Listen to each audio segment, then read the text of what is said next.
بسم اللہ الرحمن الرحیم۔ السلام علیکم۔ میرا اس کے ساتھ چل پڑی۔ وہ چلنے میں دشواری اور درد محسوس کر رہی تھی۔ اس کی وجہ سے اسحاق اور آصر کی رفتار بھی سست ہو گئی تھی۔ وہ اب اس پہاڑی کے دامن میں جا رہے تھے جس پر شہبلوت کا درخت تھا۔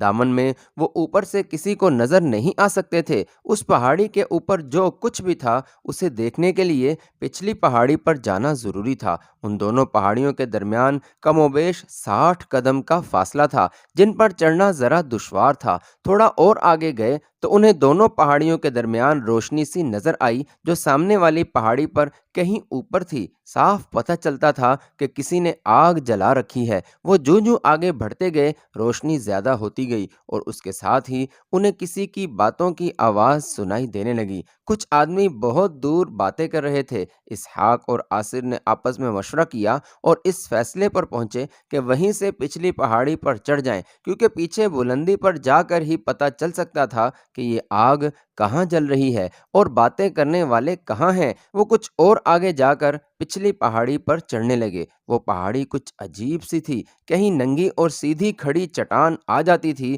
اور کہیں دوسری پہاڑیوں کی طرح سبزہ زار اور درخت آ جاتے تھے۔ ایسی ایک چٹان پر چڑھتے ہوئے اسحاق کا پاؤں پھسل گیا اور وہ چٹان سے گر کر نیچے والی چٹان پر جا پڑا اور وہاں سے لڑھکتا ہوا نیچے جا رکا۔ میرا اس کے پیچھے اترنے لگی لیکن آصر نے اس کا بازو پکڑ لیا۔ یہیں رہو، آصر نے کہا، تم بھی پھسل کر گرو گی۔ وہ تو مرد ہے، برداشت کر لے گا، تم پہلے ہی زخمی ہو۔ اسحاق اٹھا۔ اسے چوٹ تو آئی تھی لیکن وہ چوٹ سے بے نیاز پہاڑی پر چڑھنے لگا اور اپنے ساتھیوں سے جا ملا۔ میرا نے ایک بار پھر اپنے اسی وہم کا اظہار کیا کہ یہ دوسرا برا شگون ہے اور یہ کسی آسمانی مخلوق کے اشارے ہیں کہ واپس چلے جاؤ اور ان کے مظاہر میں دخل نہ دو۔ اسحاق نے جیسے اس کی بات سنی ہی نہ ہو اور وہ اس طرح پہاڑی کے اوپر چل پڑا جیسے اس نے آسمانی مخلوق کا چیلنج قبول کر لیا ہے۔ اس کے چلنے کے انداز میں قہر اور عتاب تھا۔ ادھر پہاڑی سے کچھ دور لوگوں کا ہجوم اس امید پر پہاڑی کی طرف دیکھ رہا تھا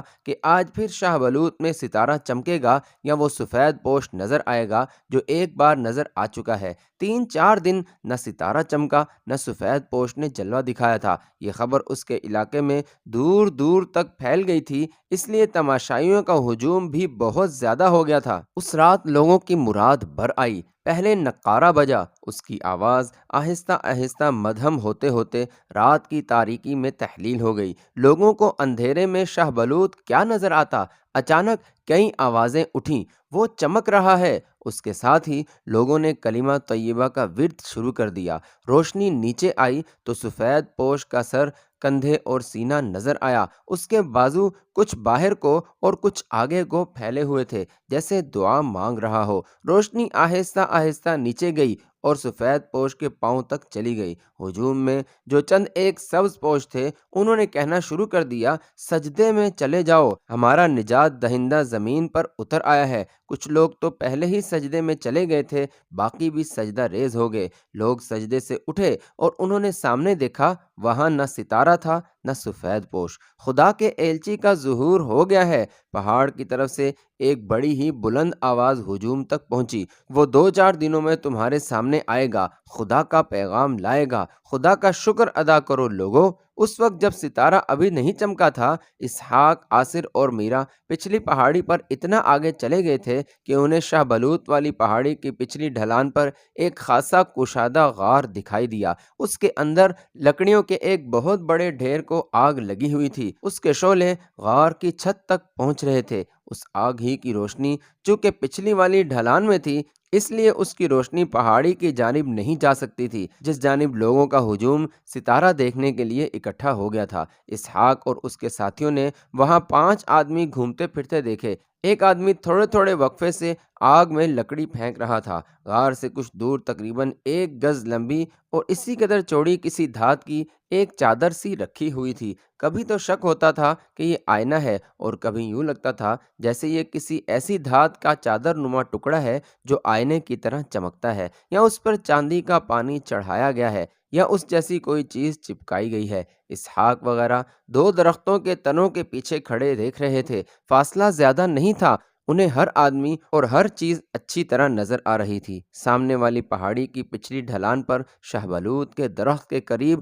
وہ چمکتی چادر پڑی تھی۔ دو آدمیوں نے آ کر یہ چادر اٹھائی اور ادھر ادھر پکڑ کر ایسے زاویے پر کر لیا کہ اس کی چمک سیدھی پچھلی پہاڑی پر ان دو درختوں پر پڑی جہاں اسحاق وغیرہ چھپے دیکھ رہے تھے۔ چمک اتنی تیز کہ ان تینوں کی آنکھیں خیرہ ہو گئیں۔ وہ فوراً تنوں کے پیچھے ہو گئے۔ یہ چادر رکھ دی گئی۔ ایک آدمی نہ جانے کہاں سے سامنے آیا۔ وہ سر سے پاؤں تک سفید لبادے میں ملبوس تھا۔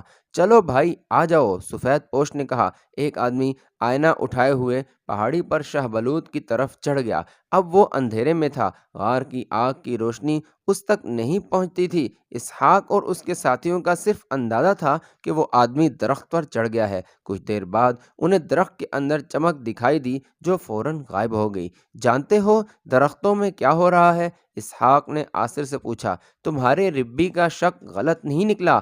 آصر نے کہا، میں بتا سکتا ہوں اوپر کیا ہو رہا ہے۔ اس آگ کی چمک اس آئینے پر پڑ رہی ہے جو وہ آدمی اوپر لے گیا ہے، اور آئینے کی چمک ان لوگوں کو دکھائی دے رہی ہے جو پہاڑی کے اس طرف ہجوم کی صورت میں موجود ہیں۔ دیکھو آگ کتنی زیادہ ہے۔ اسحاق نے کہا، اگر اتنی آگ پہاڑی کی چوٹی پر جلائی جائے تو یہ سارا علاقہ روشن ہو جائے۔ اب تصور میں لاؤ کہ شاہ بلوت کی شاخوں میں تم نے ستارہ چمکتا دیکھا ہے۔ سمجھنا کوئی مشکل نہیں، یہ سب انسان ہیں۔ لیکن ہیں کون؟ میرا نے پوچھا۔ یہ کیسے معلوم کرو گے؟ ہم 3 ہیں، اسحاق نے کہا۔ بلکہ ہم 2 ہیں، میرا کو شامل نہ کرو، وہ 5 ہیں۔ ہم ان پر حملہ نہیں کر سکتے۔ اگر ہمارے ساتھ 2-3 آدمی اور ہوتے تو کسی اور طرف سے اس پہاڑی پر جا کر ان میں سے 1-2 کو زندہ پکڑ لیتے۔ ہم نے یہ تو دیکھ لیا ہے کہ یہ ہماری طرح انسان ہیں، اسحاق نے کہا۔ اب ہم ربی اور فادر کو بتائیں گے، معلوم نہیں وہ کیا کریں گے۔ میں انہیں مشورہ دوں گا کہ جس طرح ہم تینوں یہاں تک پہنچ گئے ہیں، اسی طرح کل شام 20-25 آدمی سامنے والی پہاڑی کی ایک طرف چھپ کر بیٹھ جائیں اور ان سب کو موقع پر پکڑ لیں۔ پھر لوگوں کو رات ہی رات اس پہاڑی پر لے آئیں اور انہیں دکھائیں کہ یہ شیطان لوگ کس طرح انہیں گمراہ کر رہے ہیں۔ مجھے یقین ہے کہ یہ مسلمان ہیں۔ اسحاق یہ بات کر ہی رہا تھا کہ میرا کی دلدوز اور بڑی ہی بلند چیخ سنائی دی۔ اسحاق اور آصر نے گھبرا کر ادھر دیکھا۔ غار میں جلتی ہوئی آگ کی روشنی ان تک پہنچ رہی تھی۔ اس روشنی میں انہوں نے دیکھا جس درخت کی اوٹ میں میرا چھپی ہوئی تھی، اس کے تنے پر ایک خاصا لمبا سانپ نیچے کو آ رہا تھا۔ میرا کا شاید ہاتھ سانپ کو لگ گیا تھا اور سانپ نے اسے بازو پر کاٹا تھا۔ اسحاق نے بڑی تیزی سے تلوار نکالی اور سانپ کے 2 ٹکڑے کر دیے۔ میرا اپنے بازو پر ہاتھ رکھ کر بیٹھ گئی۔ اس کے منہ سے عجیب سی چیخیں نکل رہی تھیں۔ اسحاق اور آصر اس کے پاس بیٹھ گئے اور دیکھنے لگے کہ سانپ نے کہاں کاٹا ہے۔ سانپ کی دہشت نے اور میرا کی بگڑتی ہوئی حالت نے ان کے ہوش و حواس اس حد تک گم کر دیے کہ انہوں نے یہ بھی نہ دیکھا کہ سامنے والی پہاڑی پر سفید پوش اور اس کے ساتھی ان کی طرف دیکھ رہے ہیں، اور انہوں نے ان تینوں کو دیکھ لیا ہے۔ میرا کی چیخ اتنی بلند تھی کہ سامنے والی پہاڑی کے لوگوں نے سن لی تھی، اور انہوں نے چونک کر اس کی طرف دیکھا تھا۔ سانپ کا زہر میرا کے جسم میں سرایت کر رہا تھا۔ وہ تڑپنے لگی، تکلیف کی شدت سے اٹھی اور چکرا کر گر گئی، اور ایسی گری کہ اوپر سے لڑھکتی ہوئی نیچے جا پڑی۔ اسحاق اور آصر یہ فراموش کر گئے کہ وہ کہاں ہیں۔ اس کے پیچھے بڑی تیزی سے پہاڑی سے اترے۔ میرا تڑپ رہی تھی اور اس کے چہرے کا رنگ گہرا نیلا بلکہ سیاہ ہوتا جا رہا تھا، اور وہ بری طرح تڑپ رہی تھی۔ اسحاق اور آصر اس پر قابو پانے کی کوشش کر رہے تھے۔ اسے اٹھاؤ اسحاق، آصر نے کہا۔ کچھ تم اٹھاؤ، کچھ میں اٹھاتا ہوں، اور یہاں سے نکلتے ہیں۔ یہ تو راستے میں مر جائے گی، اسحاق نے کہا۔ مر گئی تو اسے مگر مچھوں والے پانی میں پھینک جائیں گے۔ وہ دونوں میرا کو اٹھانے ہی لگے تھے کہ انہیں قدموں کی آہٹ سنائی دی۔ انہوں نے بدک کر پیچھے دیکھا تو ان کے اوسان خطا ہو گئے۔ وہ 7-8 آدمیوں کے نرغے میں آ گئے تھے۔ ان میں سفید پوش بھی تھا، اور ان میں سے کسی کے پاس تلوار تھی اور کسی کے پاس برچی تھی۔ سفید پوش نے آگے بڑھ کر ان دونوں کی نیاموں میں سے تلوار نکال لی۔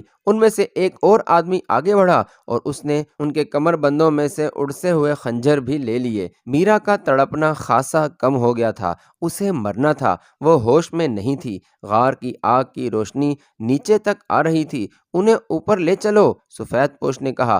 اور اسحاق اور آصر سے کہنے لگا، اس لڑکی کو یہیں پڑے رہنے دو، یہ چند لمحوں کی مہمان ہے، میں نے دیکھ لیا ہے کہ اسے سانپ نے ڈسا ہے، اس جگہ کے سانپ جسے ڈس لیں اسے زندہ نہیں رہنے دیا کرتے، یہ جوان تھی اس لیے ابھی تک اس کا جسم ذرا ذرا حرکت کر رہا ہے، کیا تم لوگ ہمیں رہا نہیں کر سکتے؟ اسحاق نے التجا کے لہجے میں کہا، اگر ہم اتنے احمق ہوتے تو اتنی زیادہ مخلوق خدا سے یہ نہ منوا سکتے کہ شاہ بلوط کے نیچے ایک نبی کا ظہور ہو رہا ہے۔ سفید پوش نے کہا، جن کے پاس ہمارا اتنا نازک راز ہے انہیں ہم رہا نہیں کر سکتے، ہم دونوں آپ کے ساتھ ہو جائیں گے اور آپ جو بھی کام بتائیں گے ہم کریں گے۔ تم کون ہو؟ سفید پوش نے اسحاق سے پوچھا، تمہارا مذہب کیا ہے؟ سچ سچ بتا دو تو شاید ہم تم پر رحم کر دیں۔ میرا نام اسحاق ہے، اس نے جواب دیا، اور میں یہودی ہوں۔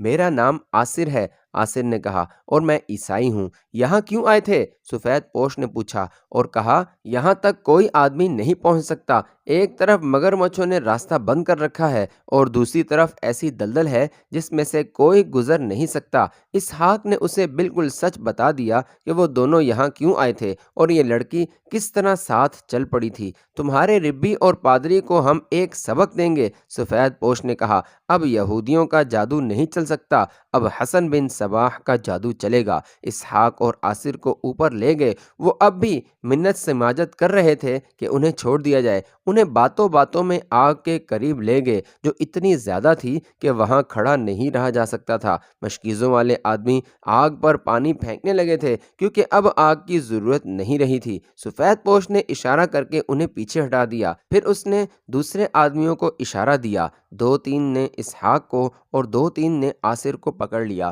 اور انہیں دھکیلتے گھسیٹتے ہوئے آگ کے قریب لے گئے۔ دونوں نے چیخنا چلانا شروع کر دیا، وہ سمجھ گئے تھے کہ انہیں آگ میں دھکیلا جا رہا ہے۔ سفید پوش کے آدمیوں نے دونوں کو اتنی زور سے دھکے دیے کہ وہ آگ میں جا پڑے۔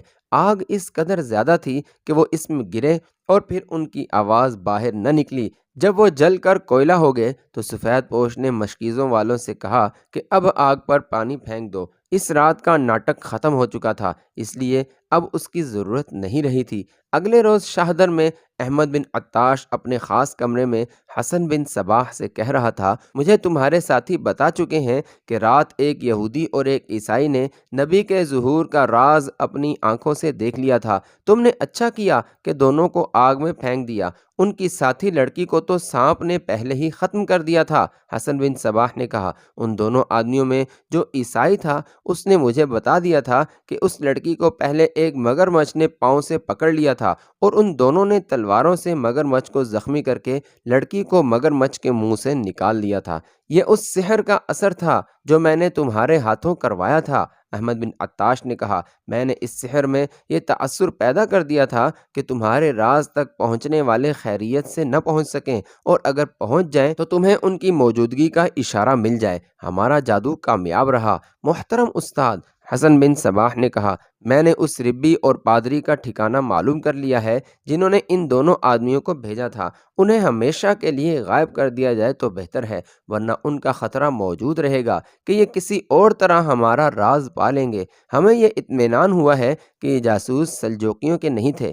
ہاں حسن، احمد بن عطاش نے کہا، ہمارا منصوبہ ایسا ہے کہ کسی سے ذرا سے بھی خطرے کا صرف شک ہی ہوا ہو اسے بالکل ہی غائب کر دینا ضروری ہے۔ تمہارے پاس آدمی ہیں، انہیں استعمال کرو اور انہیں غائب کر دو۔ اب میری ایک دو باتیں غور سے سنو، احمد بن عطاش نے کہا، ہمارا یہ طریقہ 100% سے کچھ زیادہ ہی کامیاب رہا۔ اب تم نے لوگوں کے سامنے آنا ہے، یہ ہزاروں لوگ تمہارے مرید ہو چکے ہیں، اب ہم یقین سے کہہ سکتے ہیں کہ اگلے قلعے بھی ہمارے ہیں۔ یہ تمہیں میں بتاؤں گا کہ تم لوگوں کے سامنے کس طرح آؤ گے۔ دوسری بات یہ ذہن میں رکھ لو کہ سحر اور جادو پر بھروسہ نہیں رکھنا، بھروسہ اپنی عقل اور فہم و فراست پر رکھنا ہے۔ اپنی عقل کا جادو چلاؤ۔ یہ ایسی باتیں ہیں جو میں تمہیں بعد میں بھی سمجھا دوں گا۔ تم اس یہودی ربی اور عیسائی پادری کا بندوبست کرو۔ 2 دن بعد ہی ربی اور پادری کو ٹھکانے لگا دیا گیا۔ اس خطے کے لوگ ابلیسیت کے جال میں آ گئے تھے، وہ توہم پرستی اور ذہنی پسماندگی کا زمانہ تھا۔ داستان گو نے پہلے سنا دیا ہے کہ لوگ ہر اس چیز کے پیچھے دوڑ پڑتے تھے جو اسراریت کے سیاہ پردوں میں ڈھکی ہوئی ہوتی تھی، اور لوگ اسے مانتے تھے جس کی زبان میں چاشنی اور کشش ہوتی تھی، مانا اسے جاتا تھا جو الفاظ اور اداکاری کا ماہر ہوتا تھا۔ داستان گو نے ابتدا میں یہاں تک ہی سنایا تھا کہ حسن بن صباح سلجوقی سلطنت کی انتظامیہ میں کس طرح داخل ہوا تھا، اور جو اس نے نظام الملک کو درد بھری داستان سنائی تھی وہ جھوٹ تھا۔ وہ مصر نہیں گیا تھا، نہ اس نے ذریعہ معاش کی تلاش کی تھی، نہ وہ تنگ دست رہا تھا۔ یہ سنایا جا چکا ہے کہ وہ اپنے استاد عبد الملک بن عطاش کے یہاں چلا گیا تھا، جس نے اس کی تربیت شروع کر دی تھی۔ پھر اسے احمد بن عطاش کے پاس بھیج دیا گیا تھا۔ فرح اس کے ساتھ گئی تھی، اس نے خلجان کا شہر لے لیا تھا، اور یہ کامیابی حاصل کر لی تھی کہ لوگوں نے اسے خدا کا ایلچی یا خدا کی بھیجی ہوئی برگزیدہ شخصیت مان لیا تھا۔ اس کے بعد وہ نظام الملک کے پاس گیا اور اس کے آگے یہ رونا رویا تھا کہ وہ اتنا عرصہ بے روزگار اور تنگ دست رہا ہے۔ حسن بن صباح کو نظام الملک کس طرح یاد آیا تھا؟ ہر مستند تاریخ میں اس سوال کا جواب موجود ہے۔ مختصر یہ کہ احمد بن عطاش نے شاہدر کا شہر اور قلعہ دھوکے سے لے لیا تھا۔ پھر حسن بن صباح نے فریب کاری سے قلعہ خلجان کے امیر صالح نمیری کو خزانے کا راستہ دکھا دیا، اور وہ موت کے منہ میں چلا گیا۔ یہ شہر بھی ان باغیوں کے قبضے میں آ گیا۔ اب یہ دونوں سوچنے لگے کہ اس سے آگے کیا کیا جائے۔ میرے جاسوسوں نے مجھے ایک اطلاع دی ہے، احمد بن عطاش نے کہا۔ خواجہ حسن توسی سلطان ملک شاہ کا وزیر اعظم بن گیا ہے۔ یہ تو مجھے کافی وقت سے معلوم تھا کہ اسے سلطان ملک شاہ نے اپنا وزیر بنا لیا ہے، لیکن یہ کوئی ایسی بات نہیں۔ وزیر اعظم بن جانا بہت بڑی بات ہے۔ یہی نہیں، مجھے اطلاع ملی ہے کہ سلطان ملک شاہ اس سے اتنا متاثر ہوا ہے کہ اسے نظام الملک کا خطاب دے دیا ہے۔ استاد محترم، حسن بن صباح نے پوچھا، وہ تو وزیر اعظم بن گیا ہے، یہ بتائیں میں نے کیا کرنا ہے؟ کیا اسے قتل کرانا ہے؟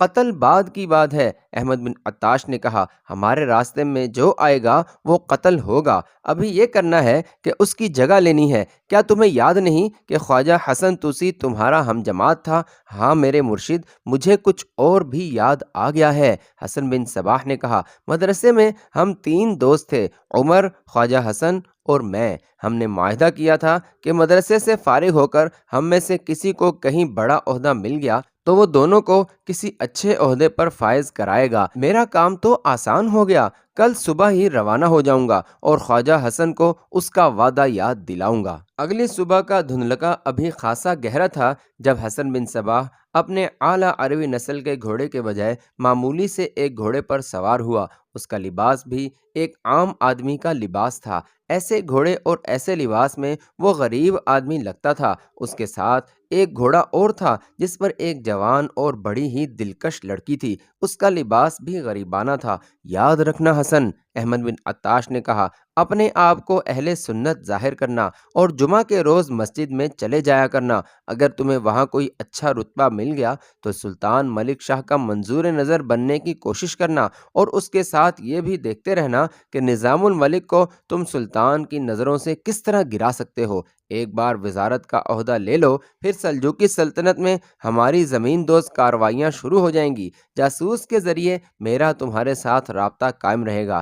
ایک بار پھر سوچ لو کہ اس لڑکی کو تم نے اپنی بیوہ بہن ظاہر کرنا ہے۔ یہ بات تو ہو چکی ہے کہ اس لڑکی کو کس طرح استعمال کرنا ہے۔ احمد بن عطاش اور حسن بن صباح کی سازش یہ تھی کہ نظام الملک کے خلاف غلط فہمیاں پیدا کر کے اسے معزول کرانا، اور اس کی جگہ حسن بن صباح نے لینی ہے، اور پھر بڑے عہدوں پر اپنے آدمی فائز کروانے ہیں، اور سلطنت کی جڑیں کھوکھلی کر کے عالم اسلام کو اپنے فرقے کے تابع کرنا ہے۔ یہاں ایک غلط فہمی کی وضاحت ہو جائے تو بہتر ہے۔ ایک مقام تک ان لوگوں کی تبلیغ سے پتہ چلتا تھا کہ یہ اسماعیلی عقیدے کے لوگ ہیں، لیکن شاہدر سے نکل کر انہوں نے جب خلجان کا رخ کیا اور نئی سے نئی تخریب کاریاں کرنے لگے تو واضح ہو گیا کہ یہ لوگ فرقہ باطنیہ سے تعلق رکھتے ہیں۔ حقیقت یہ ہے کہ یہ لوگ اپنا ہی کوئی نیا فرقہ بناتے چلے جا رہے تھے۔ لہٰذا حسن بن صباح اور اس کے پیروکاروں کو کسی فرقے سے منسوب کرنا صحیح نہیں۔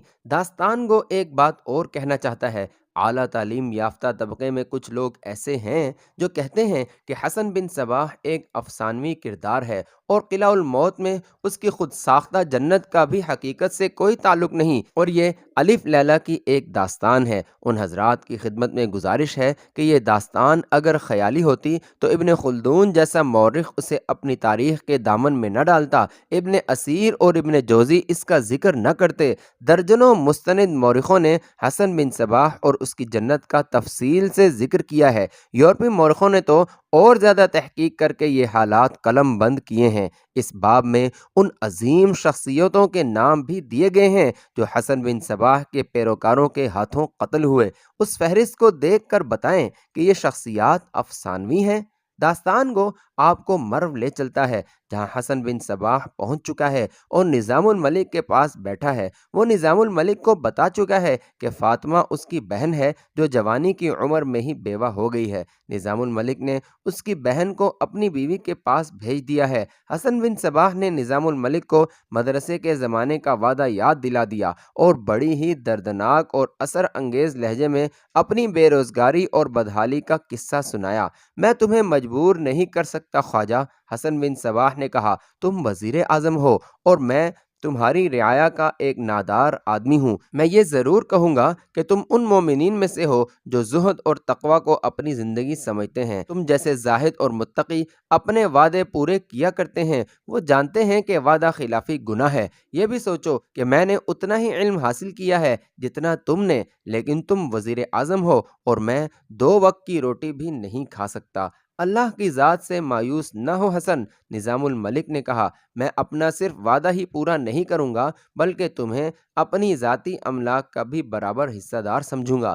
پہلے یہ بیان ہو چکا ہے کہ نظام الملک نے سلطان ملک شاہ کو حسن بن صباح کی شخصیت اور علمی قابلیت کی ایسی تصویر دکھائی کہ سلطان نے اسے معتمد خاص کا رتبہ دے دیا۔ مورخ لکھتے ہیں کہ یہ عہدہ وزیر کے برابر تھا، لیکن حسن بن صباح ایسا رتبہ چاہتا تھا جس میں وہ آزادانہ فیصلہ کر سکتا۔ تقریباً تمام تاریخ دانوں نے لکھا ہے کہ حسن بن صباح نے نظام الملک کو سلطان کی نظروں میں گرانے کے لیے یہ طریقہ سوچا کہ ان اہم رتبوں والے عہدیداروں کو ہاتھ میں لے لیا جائے جن کی بات سلطان توجہ اور دلچسپی سے سنتا ہے۔ ان میں ایک احتشام مدنی تھا جو سلطان کے 3 مشیروں میں سے تھا۔ ادھیڑ عمر آدمی تھا، پابند صوم و صلات بھی تھا۔ احتشام مدنی شام کے وقت شہر کے ایک باغ میں چہل قدمی کرنے کے لیے جایا کرتا تھا۔ ایک شام وہ حسب معمول ٹہل رہا تھا کہ ایک جوان سال لڑکی اس کے سامنے اچانک آ گئی اور جھجک کر ایک طرف ہو گئی۔ باغ خاص قسم کے لوگوں کے لیے مخصوص تھا۔ اس لڑکی کو احتشام مدنی نے پہلی بار دیکھا تھا۔ لڑکی کسی عام سے گھرانے کی نہیں لگتی تھی۔ احتشام مدنی نے دیکھا کہ لڑکی اچانک سامنے آ جانے سے کچھ گھبرا سی گئی تھی اور اس پر حجاب طاری ہو گیا تھا۔ ویسے بھی یہ لڑکی اسے بہت اچھی لگی۔ اس نے لڑکی کو بلا کر پوچھا، وہ کون ہے اور یہاں کیوں آئی ہے؟ میں حسن بن صباح کی بہن ہوں، لڑکی نے جواب دیا۔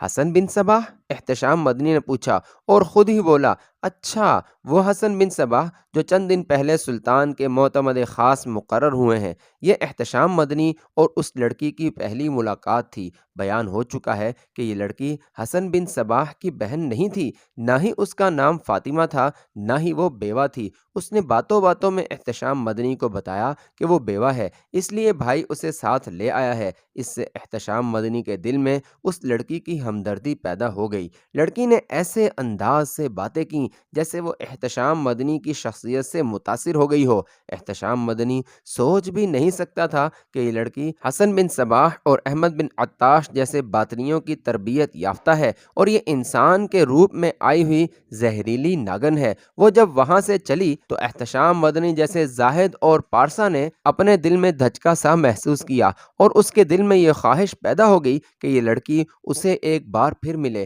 لڑکی اسے پھر مل گئی اور پہلے روز سے زیادہ بے تکلفی کی باتیں کیں۔ وہ ظاہر یہ کرتی تھی کہ بیوگی نے اسے مغموم اور رنجیدہ کر رکھا ہے۔ اس طرح اس نے احتشام مدنی کے دل میں اپنی ہمدردی پیدا کر لی۔